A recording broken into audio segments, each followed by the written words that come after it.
산길이나 시골길을 걷다 보면 사방에 날카로운 가시가 돋친 보라색 꽃의 들풀을 흔하게 마주치게 됩니다.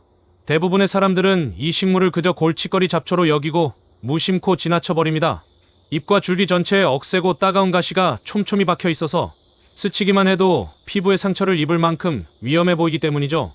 농촌에서조차 이 풀을 베어낼 때면 건장한 남성들이 두꺼운 장갑을 끼고 땀을 뻘뻘 흘리며 씨름을 해야 할 정도로 억센 식물입니다. 그런데 최근에는 산에 낙엽이 두껍게 쌓이는 등 생태계가 변화하면서 씨앗이 땅속으로 파고들지 못해 발화가 어려워지고 야생 개체의 수도 점점 줄어들고 있다고 합니다. 하지만 겉보기엔 그저 귀찮은 잡초 같았던 이 가시풀에 놀라운 반전이 숨어 있습니다. 이 풀의 정체는 바로 엉겅퀴입니다. 서양에서는 이 식물을 밀크시슬이라고 부릅니다. 유럽에서는 무려 2000년 전부터 약초로 사용해온 기록이 있을 만큼 오래된 식물이고, 씨앗에서 추출한 실리마린이라는 성분은 지금도 전 세계에서 간 건강 관련 제품의 핵심 원료로 쓰이고 있습니다. 국내 건강기능식품 공전에도 밀크시슬 추출물은 간 건강에 도움을 줄 수 있음이라는 기능성으로 정식 등재되어 있을 정도예요. 그런데 여기서 궁금한 게 하나 생깁니다. 서양에서 그렇게 유명한 밀크시슬 말고 우리 산에서 자생하는 토종 가시엉겅퀴는 어떨까요? 그냥 비슷한 사촌 식물일 뿐일까요? 아니면 다른 특별한 점이 있을까요? 먼저 간 건강과 관련된 이야기부터 해보겠습니다.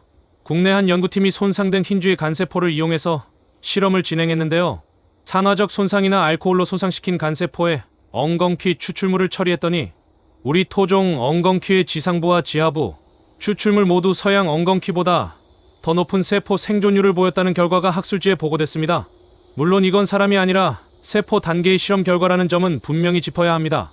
또 다른 국내 연구에서는 경기, 강원, 전남, 제주 이렇게 4개 지역에서 자생하는 엉겅퀴를 채집해서 항산화 활성을 비교 분석했습니다. 폴리페놀과 플라보노이드 함량이 높을수록 항산화 능력도 뛰어나다는 상관관계가 확인됐는데요. 항산화 물질이라는 게 결국 우리 몸속에서 세포를 손상시키는 활성산소를 제거해주는 역할을 한다는 뜻입니다. 지역마다 성분 차이가 있다는 점도 흥미로운 부분이죠. 여기에 더해서 오래전 한 독일 제약회사가 실험한 결과 강원도에 자생하는 토종 엉겅퀴가 유럽산 엉겅퀴보다 실리마린 함량이 더 높게 나왔다는 보도도 있었습니다. 다만 이건 언론 보도로 전해진 내용이라 원 논문 출처가 명확하게 확인되지는 않았으니 참고 정보 정도로 받아들이시면 좋겠습니다. 그리고 전북 임실 지역에서 가시엉겅퀴를 오랫동안 연구해온 한 전문가는 토종 가시엉겅퀴의 서시마리틴이라는 성분이 다른 기능성 물질보다 훨씬 풍부하게 들어있고 서양 밀크시슬에는 이 성분이 거의 없다고 밝히기도 했습니다. 이 역시 회사 측 자체 연구 결과이기 때문에 학계에서 폭넓게 검증된 수치와는 조금 구분해서 이해하시는 게 정확합니다. 자, 간 건강 이야기는 여기서 끝이 아닙니다. 세계적으로 신뢰받는 의학정보 자료인 MSD 매뉴얼에서도 밀크시슬이 제2형 당뇨병 환자에게서 경미하거나 중등도 수준의 혈당과 당화혈색소 저하를 가져올 수도 있다고 소개하고 있습니다. 물론 이건 어디까지나 보조적인 가능성으로 언급된 내용이지 당뇨약을 대신할 수 있다는 의미는 절대 아닙니다. 그리고 조금 더 흥미로운 이야기도 있습니다. 실리마린에서 추출되는 실리비닌이라는 성분에 대해서 미국 콜로라도 대학교 약학대학의 한 연구팀이 폐암에 걸린 쥐를 대상으로 실험을 진행한 적이 있습니다. 실리비닌을 투여한 결과 12주 후에 폐종양의 크기가 상당히 줄어들었다는 결과가 나왔는데요. 다만 이 실험 역시 사람이 아니라 쥐를 대상으로 한 동물 실험 단계입니다. 사람에게 똑같은 효과가 나타난다고 보기에는 아직 이릅니다. 그래도 이 성분에 대한 연구가 세계 곳곳에서 계속 이어지고 있다는 사실 자체가 이 가시풀이 단순한 들풀이 아니라는 걸 보여주는 것 같습니다. 간 건강 말고도 최근에 주목받는 분야가 하나 더 있습니다. 바로 관절 건강입니다. 우리나라 농촌진흥청은 전통적으로 혈액순환을 돕고 어혈을 다스리는 데 쓰여온 엉겅퀴의 종자 껍질에 주목해서 3년이라는 시간 동안 동물 실험을 진행했습니다. 그 결과 엉겅퀴 종자 껍질 추출물을 투여했더니 관절 부종과 통증이 줄어드는 효과가 확인됐고, 세포 실험에서는 염증을 유발하는 물질과 통증을 유발하는 물질의 생성이 억제되는 것으로 나타났습니다. 이 연구는 특허 출원까지 마쳤을 정도로 의미 있는 결과였는데요. 다만 사람을 대상으로 한 인체 적용 시험은 아직 계획 단계라고 알려져 있습니다. 그러니까 지금 당장 관절염에 즉각 효과가 있다고 단정하기보다는 관절 건강 분야에서도 활발히 연구되고 있는 소재라는 정도로 이해하시는 게 정확합니다. 이렇게 정리해보면 엉겅퀴는 간 건강, 항산화, 관절 건강까지 여러 분야에서 연구되고 있는 식물입니다. 다만 모든 연구 결과에 공통적으로 붙는 단서가 있습니다.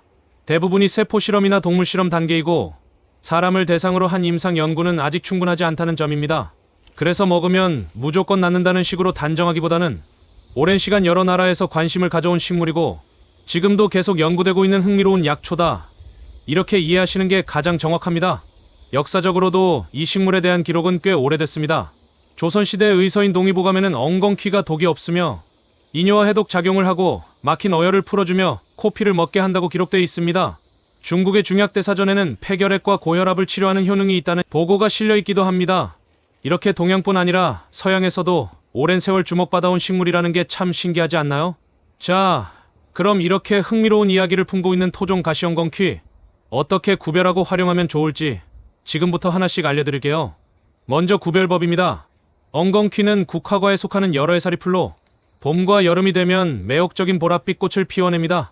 꽃 모양은 마치 국화처럼 생겼지만 잎과 줄기 전체를 감싸고 있는 날카롭고 억센 가시가 가장 큰 특징입니다.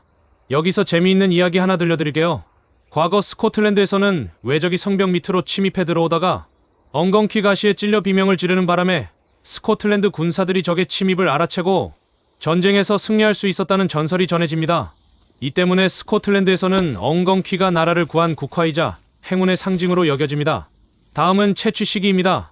엉겅퀴는 부위에 따라 채취 시기가 다릅니다. 잎과 줄기, 그리고 꽃은 보통 5월에서 8월 사이에 수확하는 것이 좋습니다. 여기서 핵심 팁 하나입니다. 꽃이 활짝 만개했을 때가 아니라 꽃이 피기 직전인 꽃봉오리 상태일 때 채취해야 영양분이 가장 응축되어 있습니다. 눈으로 보기에는 활짝 핀 꽃이 더 아름답겠지만 채취 적기는 오히려 그 직전입니다. 반면 땅속 깊은 곳에 자리한 뿌리는 영양분이 아래로 저장되는 가을에 캐는 것이 좋습니다. 참고로 엉겅퀴가 1.5m에서 2m까지 훌쩍 자랄 때까지 기다렸다가 베어내면 수확량은 늘어날 수 있지만 그만큼 활용도는 떨어질 수 있으니 적기를 참고하시면 좋겠습니다. 세 번째로 채취 방법입니다. 야생 엉겅퀴는 가시가 매우 억세기 때문에 반드시 두꺼운 작업용 장갑을 착용하고 다루셔야 합니다. 다만 앞서 말씀드렸듯이 야생 엉겅퀴는 개체수가 줄어들고 있는 추세라고 하니 무분별한 채취보다는 재배지를 통한 활용을 고려해보시는 것도 좋은 방법입니다. 최근 전북 임실 등지에서는 토종 가시엉겅퀴의 재배법이 알려지고 있는데요. 엉겅퀴는 열에 취약한 특성이 있어서 일반적인 비닐멀칭 대신 통기성이 좋은 부직포 멀칭을 활용해 온도를 조절해주는 경우가 많고 다행히 병충해에는 비교적 강한 편이라고 합니다. 야생에서 직접 채취하실 계획이라면 해당 지역의 산나물 채취 관련 규정을 꼭 미리 확인해주세요. 네 번째, 손질법과 활용법입니다. 엉겅퀴는 쓰임새가 무궁무진해서 다양한 방식으로 활용되고 있습니다. 가장 대표적으로 엉겅퀴 차를 만들 때는 깨끗이 씻은 엉겅퀴를 물에 직접 끓이는 것이 아니라 10분 정도 중탕으로 쪄내는 것이 향과 모양을 살리는데 도움이 된다고 알려져 있습니다. 쪄낸 엉겅퀴는 여러 차례 손으로 비비고 주무르는 유념 작업을 거쳐서 그늘에서 바짝 말려주면 향긋한 차로 완성됩니다. 간 건강 관리 목적으로 즙이나 생즙으로 드시는 분들도 있는데 잎의 형태가 완전히 사라질 때까지 푹 끓여서 즙을 내거나 깨끗한 면포에 짜내어 섭취하는 방식이 일반적입니다. 다만 이건 민간에서 오랫동안 전해지는 활용법이지 특정한 효과를 보장하는 건 아니라는 점 꼭 참고해주세요. 요리에도 다양하게 활용할 수 있습니다. 봄철 연한 잎은 나물로 무쳐 먹기도 하고 특유의 쌉쌀한 맛을 살려서 부침개로 부쳐 먹으면 아삭한 식감과 함께 색다른 맛을 즐길 수 있습니다. 지열 목적으로는 잘 말린 엉겅퀴를 프라이팬에 살짝 볶은 뒤 끓여서 드시는 민간요법도 전해집니다. 다만 이건 예로부터 전해지는 활용법일 뿐이니 실제로 코피나 혈뇨, 혈변 같은 출혈 증상이 있으시다면 자가 처치보다는 병원 진료를 먼저 받으시는 걸 권해드립니다.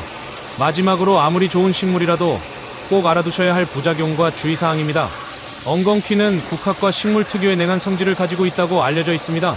평소 몸에 열이 많은 분들에게는 도움이 될 수 있다는 이야기가 있지만 반대로 평소 몸이 찬 편이거나 소화 기능이 약한 분들이 과하게 섭취할 경우 배탈이나 설사 같은 불편감을 겪을 수 있으니 주의가 필요합니다. 집에서 차로 달여 드실 때는 물 500cc에 엉겅퀴 10g을 기본으로 하되 생강이나 대추, 감초를 소량 함께 넣어서 20분에서 30분 정도만 끓여주시면 좀 더 편안하게 드실 수 있다는 이야기도 있습니다. 그리고 무엇보다 중요한 게 있습니다. 건강기능식품은 질병의 예방이나 치료를 목적으로 하지 않는다는 사실입니다. 이미 간염이나 간 질환을 진단받으신 분들이 민간요법만으로 관리하려는 것은 위험할 수 있고 간 수치 이상이 지속되거나 기저질환이 있으신 경우 다른 약을 복용 중이신 경우에는 섭취 전에 반드시 의료진과 상담하시길 권해드립니다. 특히 혈당을 낮추는 작용이 있을 수 있다고 알려진 만큼 당뇨약을 복용 중이신 분들도 주의가 필요합니다. 엉겅퀴는 어디까지나 평소 건강관리 차원에서 참고하실 수 있는 식품이지 치료를 대신할 수 있는 것은 아닙니다. 척박한 환경과 줄어드는 개체 수 속에서도 여전히 우리 산과들을 지켜온 토종 가시 엉겅퀴. 억센 가시 속에는 동서양을 막론하고 오래전부터 사람들이 주목해온 흥미로운 이야기가 담겨 있었습니다.